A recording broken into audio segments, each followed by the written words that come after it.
again, everybody. Welcome back, or welcome to, I should say, the first Cage Rage podcast. The CageRagePodcast.com, Cage Rage Podcast on YouTube, the Cage Rage Podcast on Facebook. You can find us a lot of different places. Just plug in, chug the letters, and find out what you have to know where we're at. I'm here today with my partner, Miguel Iturrate. Miguel, how are you doing today? Good, Chad. Glad to be here. How you doing? Oh, I've been good. We've been looking forward to this. For those of you who've been wondering and been constantly contacting me on Facebook and Twitter, etc., and asking when's the podcast officially going to launch, I think we finally made it. We're officially ready to launch. It's taken us a long time through a lot of frustrations. We had to bring in a different editor because this editor was not enough, that's for sure. So we're very grateful for a lot of different people who have helped us get this started. Guys like Tony Harvey, of course, James Christensen, Miguel's guy, I'll have him thank here in just a moment. Aaron Kane from Kane Productions is really the guy who came in and saved the day on all of this. We're using S-Split. If any of you are interested in that kind of stuff, let us know and we'll help you get started on all of that. The Cage Rage Podcast is a platform where we're going to talk about mostly combat sports, but that's going to leak into a lot of different things. But one of the specifics we want to cover is the archivist for the boxingstation.com. I messed that up already. The boxingchannel.com and the sweetscience.com. Archivist Miguel Iturrate is going to be working with me, and he's going to tie together a lot of the different things that boxing has historically in common with MMA, as well as just some really interesting stories throughout the past that we're going to look into.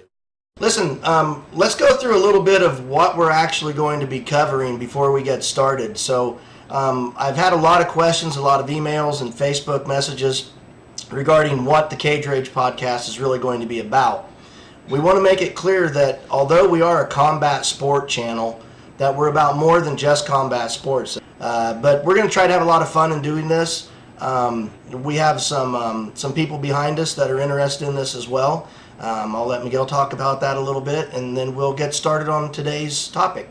Well, thanks, Chad. It's a nice setup for just the work that we're doing at the sweetscience.com and at the boxingchannel.com, where we cover the news, and we're going to cover some of the news here. Like Chad and I are going to talk in this podcast about the Gennady Golovkin Saul Alvarez fight. It was this past weekend. Obviously, there's a lot of fallout over that. And, you know, I'd like to take Chad through a little bit of a conversation about some of the business end and how that stuff works, because I think Chad's going to be real in tune with, you know, from his experience in MMA, where maybe even on a smaller level, on a regional level, but the stories are all pretty similar and pretty much the same once, you know, business becomes business, you know what I mean? And there was no bigger business than the Golovkin Saul Canelo Alvarez pay-per-view this past weekend. That's, you know, big-time boxing as big as it gets. So we'll talk about that. You know, definitely with the IBOP, the International Brotherhood of Prize Fighters, where I'm an archivist for them, you know, we've got a vast collection of memorabilia and things, and we're definitely going to be bringing up the history of boxing. You know, for this particular podcast, we may even delve into, you know, where I guess Alvarez is the winner of the fight. So where does Alvarez sit among the all-time greats? Where's Golovkin sit among the all-time greats? It's a rough division if you consider, you know, you have Marvin Hagler there. You go back further, you know, you got, you know, all-time greats are in that weight class, and depending on, you know, certain fighters that you want to put in this weight class, you can stack it. You know what I mean? You know, starting with Harry Greb, Sam Langford, and guys from the turn of the century that are, you know, all-time greats. I don't know if Canelo or Golovkin reached that point yet, but, you know, we can talk about stuff like that, because that's kind of what it is. And you know, when we talk about MMA, we'd like to do a separate podcast on MMA. I'm sure we're going to mix at some point or another, but it's all good. You know, the similarities between the history of boxing and MMA are there, so that'll help us keep the conversation in the general subject matter. You know what I mean? So I'm looking forward to it, Chad. Where do you want to start? What do you want to do? You want to talk Golovkin first? Golovkin Alvarez, or you want to ask me something else about boxing? We got heavyweight boxing this coming weekend too, so it kind of, you know, boxing is something you got. We'll be on top of the calendar, and we'll tie in the heavyweight history as well, whatever. Yeah, we can just kind of consider this our boxing segment. If we look to what our schedule is going to look like, it's going to be something in the neighborhood of sort of a Monday MMA podcast, a Wednesday boxing podcast, and a Friday free for all thing. So this would be our first boxing podcast, so to speak.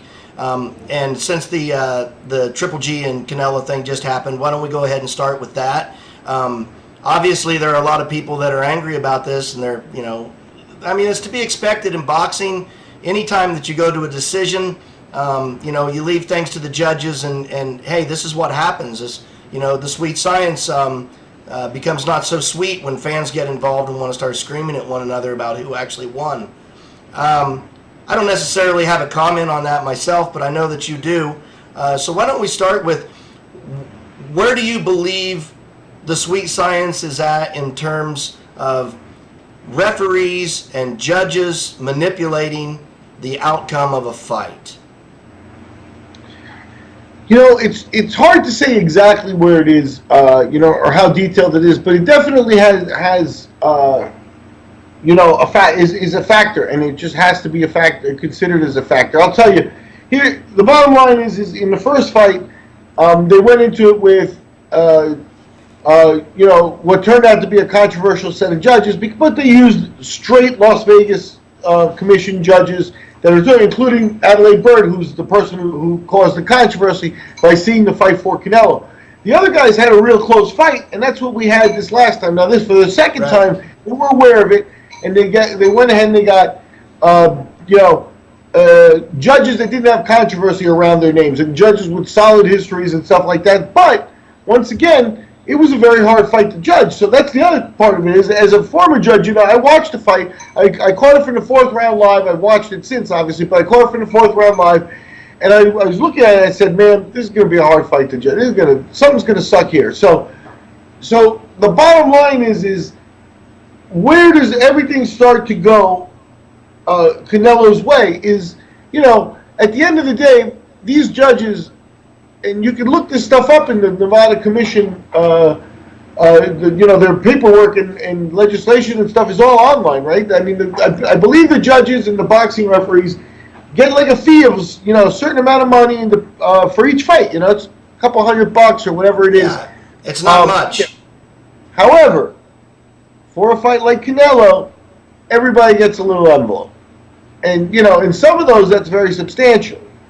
So now, the bottom line is you had a guy who was 36, who they brought along late, to the United States in his career, who's probably on the downside, although he's, become very popular. And then you've got Alvarez, who's already, got a claim to being the number one draw in boxing. I don't believe that. I think he's done himself a lot of damage, but we'll see what the pay-per-view draw was for this fight and stuff. But, he's one of the top draws. There's no doubt about that. He's, in his late 20s. Who's got more future? Who's got more envelopes heading your way if they win? And how does that work on you, psychologically? It's like, a close round, who do you see it for? So I think it's part of the system of boxing that causes a lot of the stress and the problems. Just look no further than the fact that the referee for Floyd Mayweather Jr.'s first fight was the same as his referee for his last fight. I don't think we can underestimate the value of likability. And everybody likes to get paid, right? So when the guy who's the big fight comes along, the structure of boxing, because I do on the boxing channel, you can hear our conversational pieces with Frank Laturzo. Laturzo is a 50-year veteran of the boxing sport, and the guy knows boxing inside and out, lives and breathes it, and it's a pleasure to work with him. And he said, at the end of the day, I don't know who's going to win the fight in the ring, but I'm picking Canelo because it's better for boxing. And exactly. That's how things seem to work out. And we're starting to see that spread into MMA as well, where what's good for MMA, what's good for boxing, and that can never be underestimated. As former promoters, as former matchmakers, as former managers, judges, trainers, referees, we've kind of done it all in the industry in one way or another of combat sports. And you can never underestimate the power of the dollar. And the power of the dollar is driven absolutely and strictly, first and foremost, by the fans. So if an audience, boxers will often make the argument that they deserve the fight because they have the record, they're the better fighter, they're more qualified. But prove to me that you can be a draw in this fight and you can get the fight. And that's where you start to see a lot of the antics and the exploits and the showmanship that you otherwise wouldn't see out of these boxers. And they have to understand that to some degree they have to be an actor, that they have to sell themselves in order to do that. And, I've always maintained that the best boxers are made by managers, not by their fists. How do you feel about that? Well, here, you said the best boxers, so let's qualify. I think you mean the best marketed boxers. I'm sorry, correct. The best who markets themselves the best. Here's the weird thing, though. It's like, how many times are we going to see guys, push each other at a press conference, or get each other's face and have to be separated at the weigh-ins? Ooh, they're so mad at each other. Right. They're going to fight. It's like, so what sells a fight? Sometimes that's a ethereal thing. It's a personality. It's somebody who catches on at the right place at the right time. There's a lot that goes into it. And yes, a manager who's sharp keeps you aware there. Right now, you got Alvarez. You got Anthony Joshua, who's going to fight this weekend. He's the heavyweight champion. He's a British guy, but that guy, he's got the marketing machine behind him. I live in Costa Rica. I can walk into the mall, and there's an Under Armour store that sponsors him, and there's a life-size cutout of Anthony Joshua, the world champion heavyweight boxer, in Costa Rica at an Under Armour store. So they've done their job marketing this guy. He's fighting at Wembley Stadium this weekend. Wembley Stadium, 90,000 people, not huge, 25,000 seater. They packed 20,000 into Madison Square Garden. None of that shit. They're talking 90,000 for his fight. Just so you know, this will be the third or fourth time he sold out a stadium in a row. So it's not like, well, we'll put a big fight in there. Just his presence puts him in the stadiums at this point. He's got Deontay Wilder coming up in the future. He has a potential showdown with Tyson Fury. All those will fill stadiums. So the bottom line is I think Joshua's the big draw this weekend in England. Not so Canelo Alvarez. We'll see where the pay-per-view comes in. Will this pay-per-view do better than the last one? Probably. I think that was something that the fight was allowed. It got built naturally, kind of things. But the things had to happen. Controversy of how did Canelo become the bad guy in the fight because of a positive steroid test. Now, I think the marketing would have preferred that he not test positive at all. And that's kind of what's best for boxing is that it never tested positive. But once it happens, they used it, and they got the fight. They delayed it 6 months. The guy had his knee scoped in the end of the day to get cleaned up. He didn't really look, to be honest with you, he didn't really look like, he dropped off because of not being on steroids. I mean, you got to give him credit for the fight. The second fight with Golovkin there, I give both guys credit. They came in and, there wasn't a lot of having to chase a guy down. There wasn't a lot of, having to cut off the ring and, trying to trap the guy and stuff. They stood in front of each other and threw punches. And let's be clear about that. The number one thing that fans want to see is they want to see two people stand in the middle of a ring and trade punches.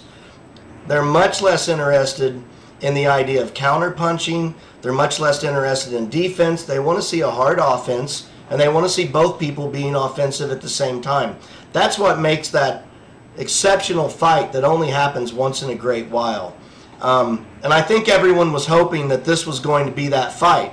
And I think to some degree they got that. Would you agree with that? A lot of people are talking about it. To me, they, like I said, they both decided that they were going to figure this out. And there are a couple of things that I think it showed. I think, first, Golovkin's getting a little older. I think Canelo's got a good chin, a hell of a good chin, because he took shots.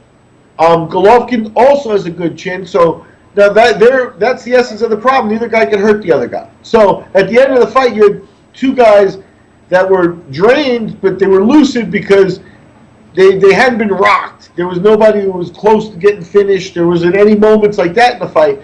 So it was just a war of attrition. Those are the kind of fights that, you should add 12 more rounds and see who finishes it, But those are the old days. That's not the way it works anymore. So here they gave their all for 12 rounds, and the judges decided it. If they had gotten even 15 rounds, I don't know that the outcome would have changed. I think Golovkin was more tired at the end. I think especially in the 12th round, he finally opened up and was bleeding and cut. I didn't see him bleeding that way earlier in the fight. So, with a few more rounds, maybe Canelo would have even improved and widened the margin with the judges and stuff. The way it got left off, you could almost see the third fight coming up. At the end of the day, I don't think either guy can monetize with another opponent the way they can with each other at this point for a third fight. And, the middleweight division has some real tough people in there.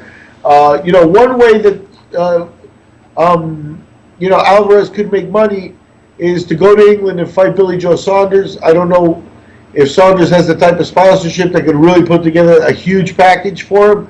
But the pound translates very, very well. You know what I mean? It's doing better than the dollar kind of thing. So to go to England is a viable option for Alvarez. Other than that, you've got Danny Jacobs. You've got Jermell Charlo. And I mean, those guys, they have the potential to definitely beat Alvarez. And, he's going to have to take a pay cut to do it. So why would he? Well, and that becomes the problem, right? Sure, you start to have to question whether or not it's worth it for him to take that pay cut to fight somebody who can possibly beat him when they can just do this again and it's a guaranteed win for everyone.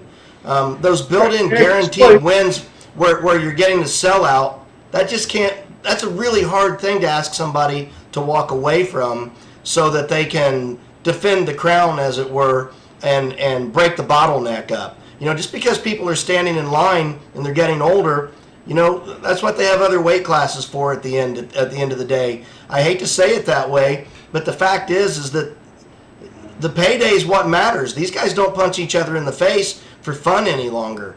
They did that when they were 15. Triple G is 36, like you said. He's on his way out the door. He knows he's only got a couple of big paydays left, and he's got to go. Alvarez, arguably, could be said to be approaching his prime or even in it, which means that at some point he's gonna crest. Right, but he doesn't want to falter either, right? So what do they do for their next fight? Either take a hard fight.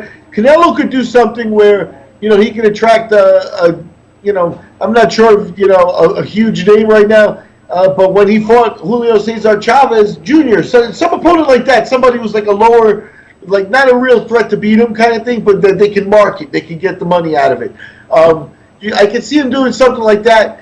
If not, he's left belts back behind. If he's not going to get his money for a fight, I don't think he's going to do it. There's no obligation for him. But he does have to stay on top of things. And I think a third fight with Golovkin is basically an easy payday at this point with 24 rounds under their belt. They're 24 hard-fought rounds, but that's very intimate. They know, there's a lot that they know about each other now and what will happen in the third fight that they don't even have to sweat anymore. Such as, for example, can I take his punch? Right. And the thing that we want to know on the rubber match, obviously, is let's solve this. We're 1-1. Let's solve it and find out who actually is going to be the king of the hill. And so that's the draw of the rubber match. But the real draw of the rubber match for a true fan of the sport, of any kind of combat sports, really, is just the idea that they've already worked out the kinks. We've seen the defensives. We've seen the counters. We've seen both of them take each other's blows. Now let's actually go out there and see if one of them can actually finish the fight. And that's what the third match should be, in my opinion. And obviously, there's a best case scenario or a philosophy about it, but in this particular case, you're talking about guys that are 0-1-1 against each other. The first fight ended in a draw. It didn't go Golovkin's way, though most experts thought it should have. So that Right, already right. provides you a dimension where if Golovkin breaks through, the guy who benefits the most from it really is Alvarez. Golovkin, his best shot at winning the fight was that first fight. It already showed in the second fight because Alvarez did a little bit better, and the judges agreed, right? So that's all beginning to go Alvarez's way. That should show itself even more in the third fight, and then Alvarez says, look, my great opponent, I did better against him every time. And I put him away, and at the end of the day, I'm 2-0-1. I never lost to Golovkin. So it really benefits Saul Alvarez if somehow Golovkin, what they need to do is they need to get Golovkin back in the ring, before the end of the year for sure, and let him knock somebody out. Get a knockout in, and then he looks like a big threat, and they fight Cinco de Mayo. Yeah, I think that sounds like probably the best idea for trying to continue this franchise, if you will, because when you have a rubber match, when you have two fighters that it's heavily built and that it's been marketed for a long period of time, it really does become its own franchise in a lot of ways. Hey, we're back. This is the Cage Rage podcast. I'm here with my partner in crime, Miguel Iturrate. So, Miguel, we're talking boxing today. Listen, I got a question for you. Some of our audience have asked us this question. So, who is the guy in history who comes back and makes Canelo or Triple G, either one, you pick, who makes them look like a kitten compared to a lion? Is it Marvin Hagler?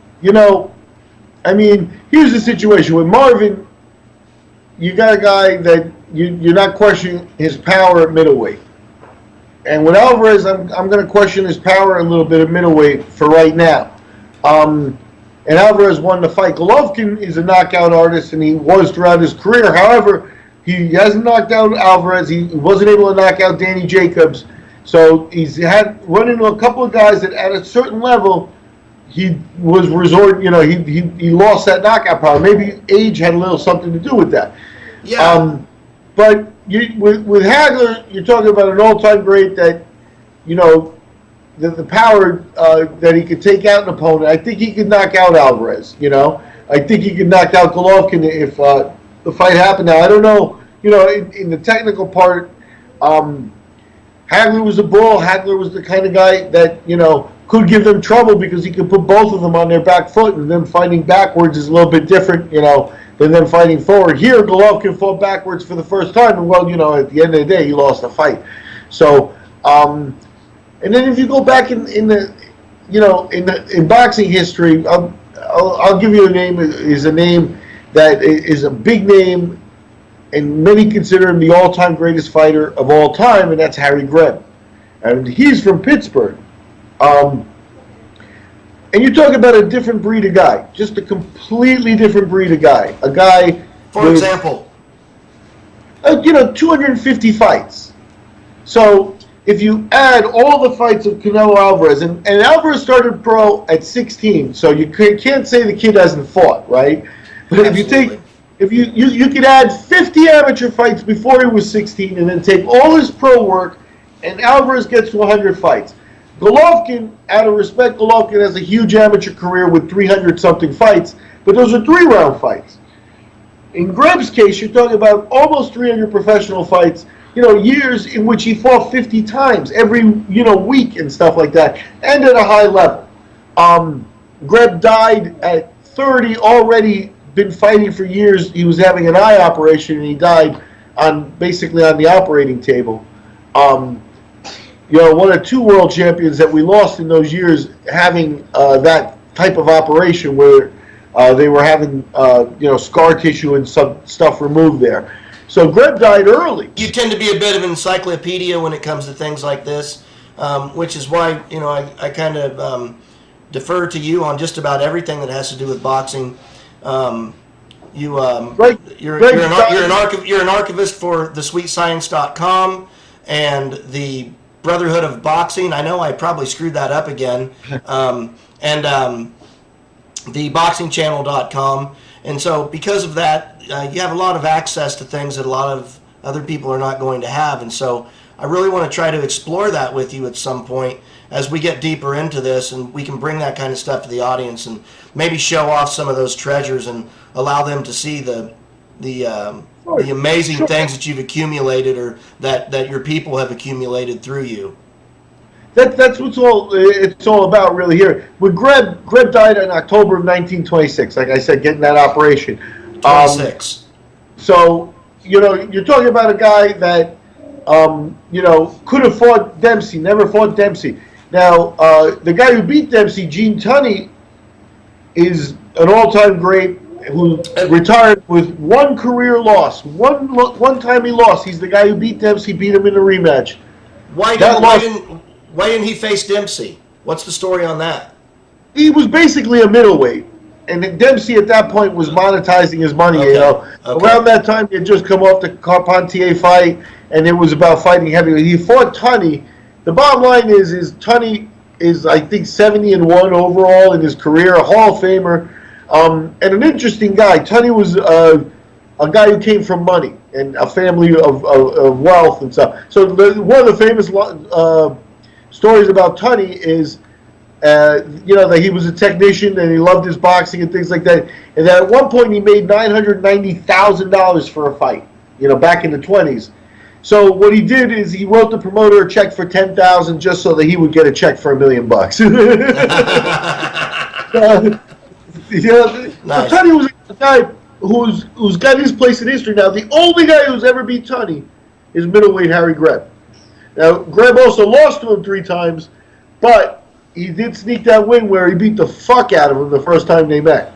And there's kind of the fascinating thing about boxing history, and we see the same thing now starting to change in MMA, is that there was a time when boxing didn't have sort of protocol that said you have a rubber match and then that's sort of it. Guys, if it was a good fight and it was entertaining, hey, if the crowd showed up to pay for it, yeah, we'll do it again. I don't care if we have to beat the hell out of each other 30 times.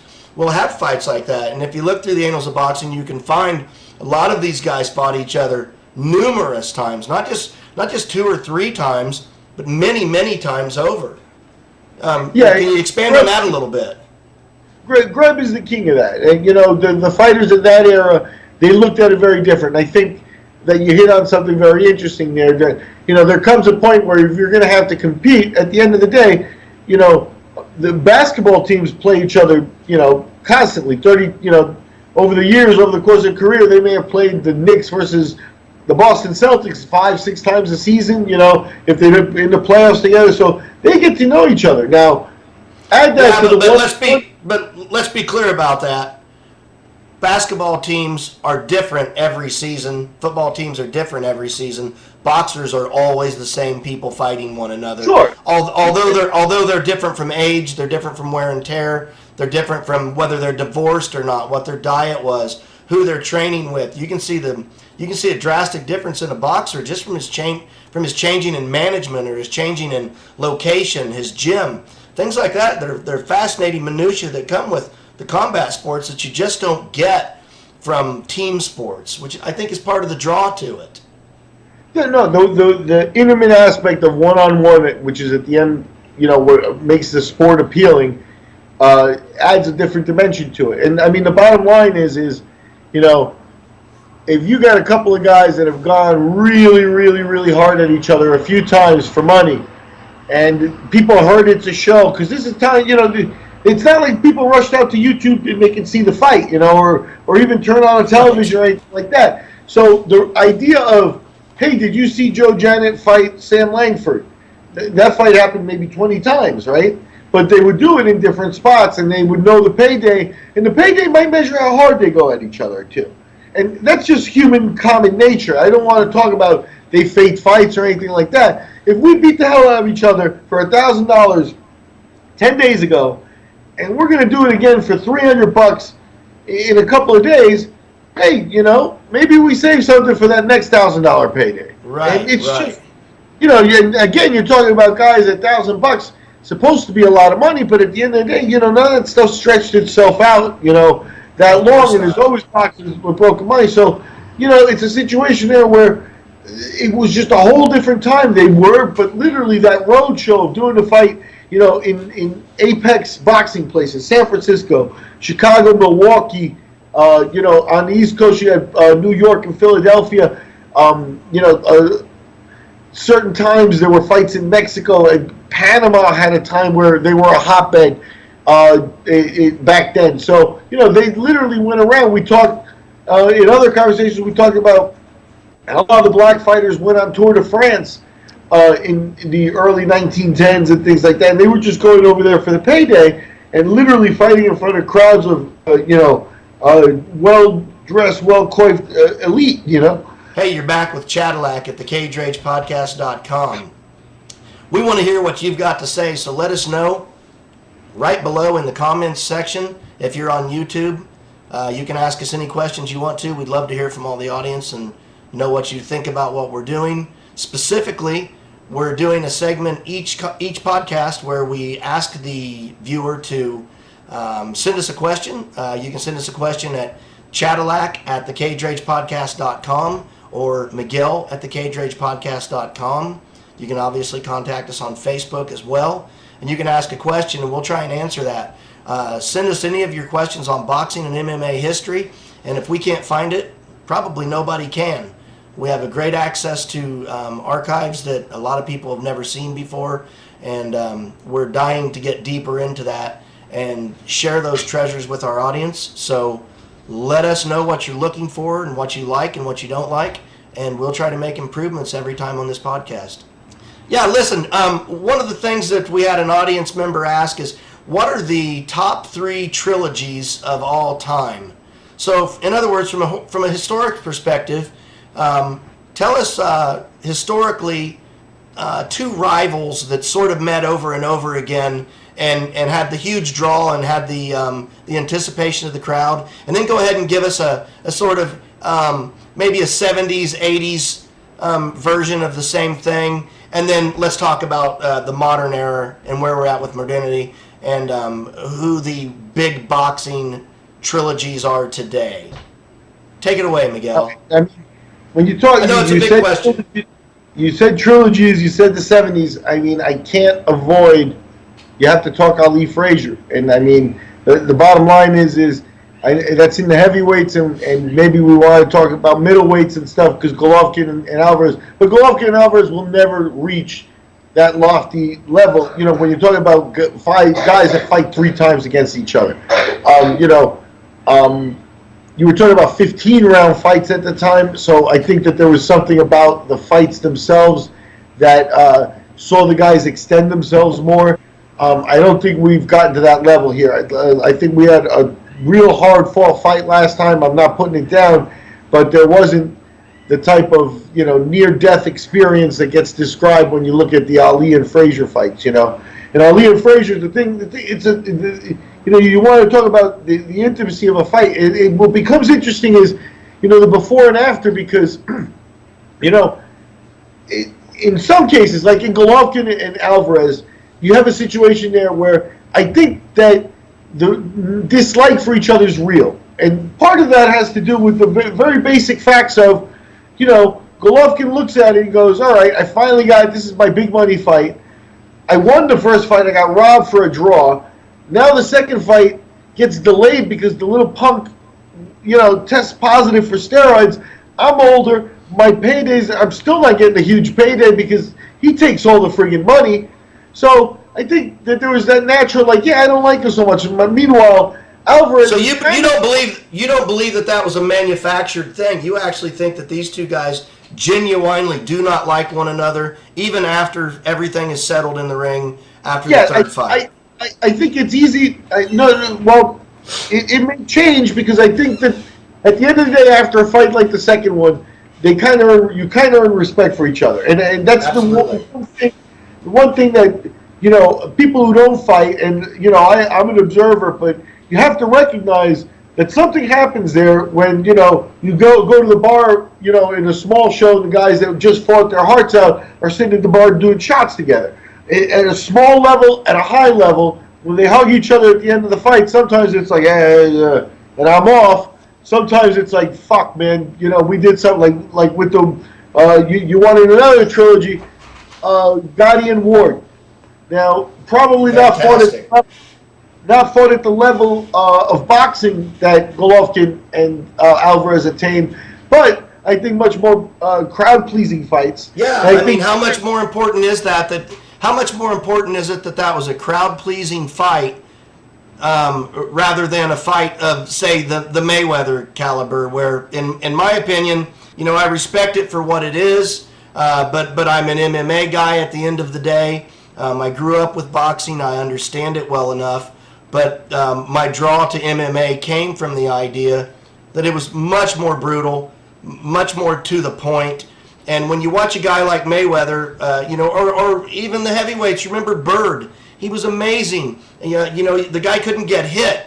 When he did get hit, he sort of fell down. But, Mayweather, you can't find the guy to hit him. And there's a beauty in that. I'm not denying that at all. But to say that is more entertaining than Mickey Ward is, no one in their right mind argues that, other than the very elite of the boxing community. Nobody who is a common watcher of boxing or of sports in general picks the defensive fighter over two guys going to absolute war. Sure, no, and that's the part of it, the beauty of Gotti and Ward. The bottom line is Gotti fought Mayweather, and Mayweather basically humiliated him. Absolutely. And it's a different level of the sport, but it doesn't mean that you can't watch a great baseball game in the minor leagues. You know what I mean? And that's the kind of thing that happens with certain things. And I'm not saying Gotti and Ward was minor league fighters, but what you had there was you had guys that met the first time with kind of a weird agreement of, we're going to figure this out as men. You know what I mean? It's like, are we really, or at least it dissolved or devolved into that in the fight where it was like, all right, this dude's tough. They both described it as like fighting in a mirror. You know what I mean? So there was that feeling, and they never seem to have lost that. Like, all right, it's time for that test again. It's time for, and they embraced it rather than. I don't think Golovkin and Saul Canelo Alvarez saw each other as that level of test. They see, at some level, yes, but I don't think it just worked out different in the ring. That's that chemistry thing that sometimes you don't know. I think, but at the end of the day, I think Alvarez and Golovkin may go into the third fight. We're almost. I see absolutely no way it ends in a knockout. I just don't. They've already fought 24 rounds. It doesn't end in a knockout. If it does, then I enjoy being wrong too. I won't knock it, but it's just not going to happen because they know each other already. They've already done it. If one of them comes in considerably stronger, what does that mean? How does that happen? If Golovkin, stops moving backwards and all of a sudden is able to push Alvarez backwards more than he did in the second fight, will he be able to set up his power punches? To me, Alvarez is the faster fighter, so you can see Golovkin beginning to. He never got off his big 4 or 5 fight punch combinations. He couldn't attack the body at all in the fight, and it's because. So I just don't see that it's going to happen a knockout. Now that seems to happen in trilogies. You have the example of Ali and Frazier where they actually didn't come out for one of the last rounds, but like I said, they described near-death experiences, so it's very, very, very different. Then you got a couple of trilogies that we could, but I think we'll get Golovkin. I think we'll get it. I think both guys will approach it as. I left the second fight looking okay. Even Golovkin lost, didn't leave the second fight looking okay, and this is where both guys get to know each other. They've sort of now does Alvarez really want to disrespect Golovkin? Okay. Does the rubber match set up the idea? And I kind of asked this already knowing the answer, but for the sake of the audience, does the rubber match set up the idea that look, we're 1-1, and I understand with Triple G and Alvarez that the first one was a draw, but nonetheless, it's kind of a 1-1. It's still a rubber match in my eyes. Does the rubber match then set up the idea that we've gone as far as we can go? We have to leave everything in the tank now.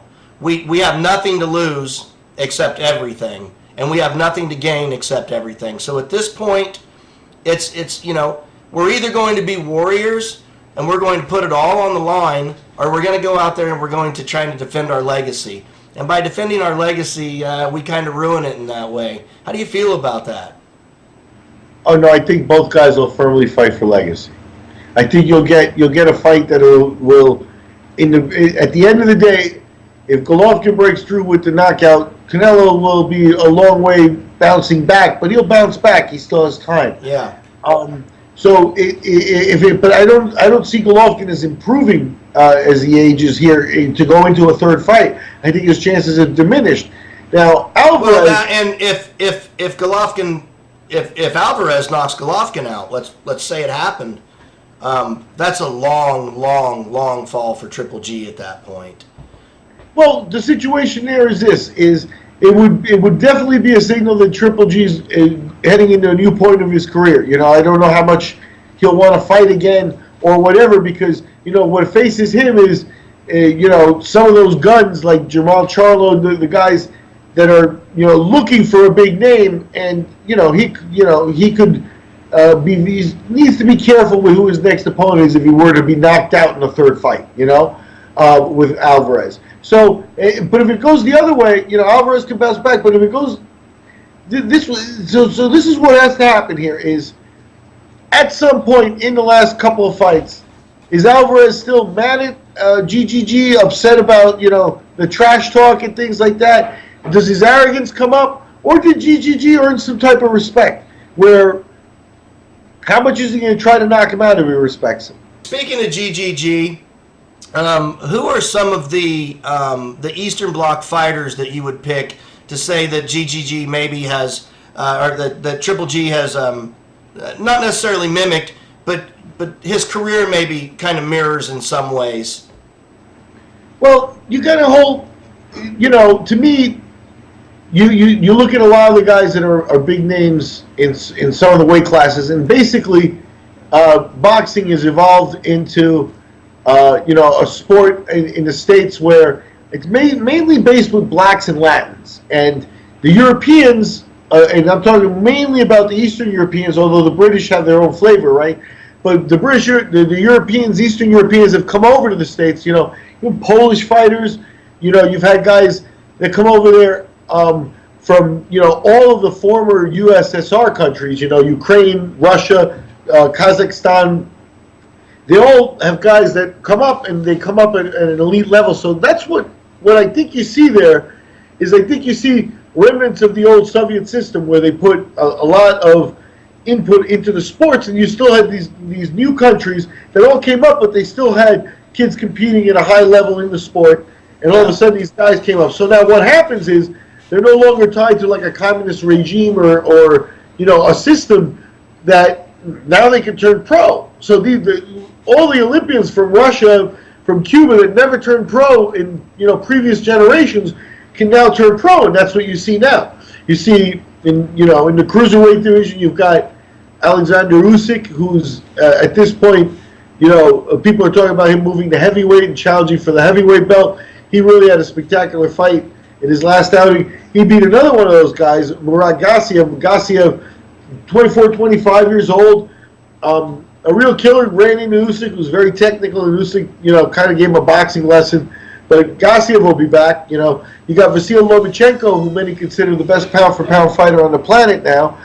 He's operating at featherweight now. But they all come from a rich and strong amateur background. So they're fighting for their country first. And then that puts 300 fights under their belt. And when you enter a professional rank after 300 amateur fights, I went to, a guy who went to 3 Olympics, after one Olympics, people go there and there's, there's a certain value to the first time you're at an event like that. Could you imagine the advantage of going to a second Olympics and being like, I know, the whole thing, I'm huge. It's a huge advantage, Huge. And not to mention the fact that at some point, you're a 27, 26-year-old man competing against an 18-year-old. And it really makes another huge difference. So you have 300 amateur fights under the old Soviet system. You come in as basically a prepared 10-round boxer. You can do a 10-round fight right away. But conditioning, maybe you got to get there to, do you have your game plan? Do you blow your load? Are you a dummy? But in terms of skill-wise, you don't have anything to learn. You're a 10-round fighter. Yeah, right. Yeah, that's fascinating. I appreciate that input from the audience, and we want a lot more of that. So comment below. Let us know what your questions are. The more we know in advance, the more we're able to research some of this stuff and bring you more in-depth detail, and possibly be able to even show you some of our treasures that we have hidden away, that we hope to be able to bring up eventually. Miguel, we're going to go ahead and wrap this one up for the day. I think we've probably hit our hour by now. I thank you for being with us. Final thoughts on Triple G and Canelo, first of all. Yeah, like I said, I think at this point, Canelo, we'll see him in May. And I think Golovkin would be best suited that he come out, fight someone like Martirosyan, like he knocked out in 2 rounds his last fight out before the Alvarez fight, and then he fights Alvarez in May a 3rd time. I think that's the way that both fighters make the most money. It makes the most sense for boxing. Barring someone like a Billy Joe Saunders coming through with a huge package from England, I don't think there's anything that anybody's going to make more money at than Saunders. Saunders is an interesting character in there because Saunders is a completely different boxer than both guys. Golovkin's a knockout artist. Canelo's a bit of a truck. Even though I think he's undersized at middleweight. Well, Billy Joe Saunders is a stylish boxer, all style, hard to hit, and a white boy from England. So something to look at, and something for people to pick favorites and stuff like that. But will we see him in the States? He fought in Canada. He wiped out Dave Lemieux. But will we see him in the States with a belt on the line and stuff? He'll come over and fight in Vegas for a big money payday. I believe that. I don't think he's scared, but I think he's a guy who sometimes you run the risk of him, overthinking the business end of things or overvaluing himself to a certain point. And he has a tendency to have fights not happen too. So he's an X factor, but there's nothing like Golovkin Alvarez 3. That's what we're looking at for May. If I'm wrong, hey, so be it.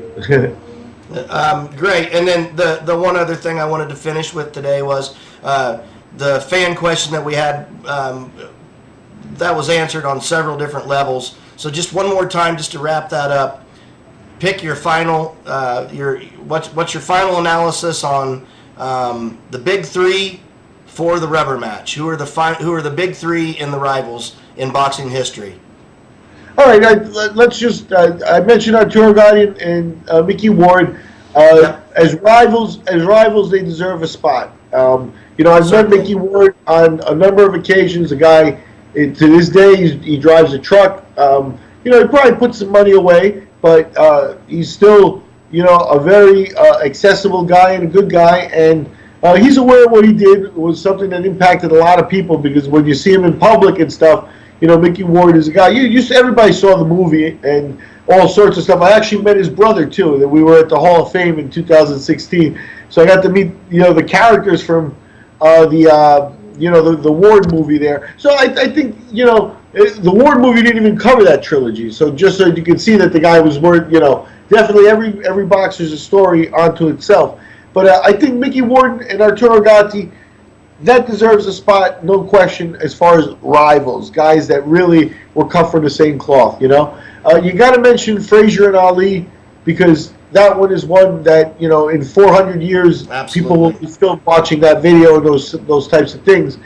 And then, to give one more, I think I alluded to it, but I'll mention Joe Janet and Sam Langford.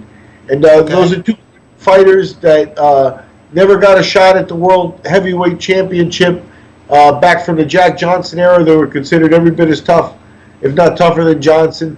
There's so many stories from back then, but these guys fought somewhere, upwards of 15, 18 times. So, when you're talking about, how do you feel about, hey, so this is our 4th trilogy.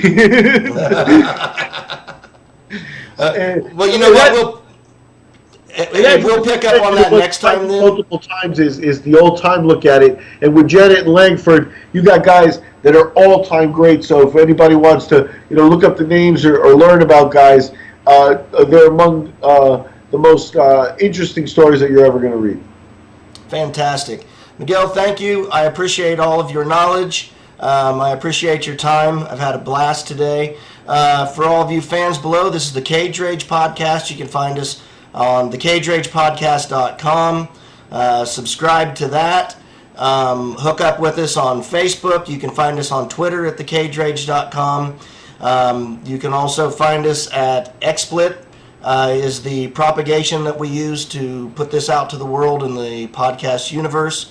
We're on YouTube at thecageragepodcast.com. So you can find us on all of those things. Comment below. Ask us some questions. My email is Chadillac at thecageragepodcast.com. Miguel's is Miguel at thecageragepodcast.com. We'd love to hear everything you've got to say. We don't charge anybody anything to do this. We're working on that, and we hope to expand on all of this more and more as we go. Miguel, it's been a blast. We'll see you again next week. Hey, thanks a lot, Chad. Just real quick, for boxing news, head to thesweetscience.com. For boxing video commentary, theboxingchannel.com. And look out for the International Brotherhood of Prize Fighters out there doing good things in the boxing world. Thanks. We're out.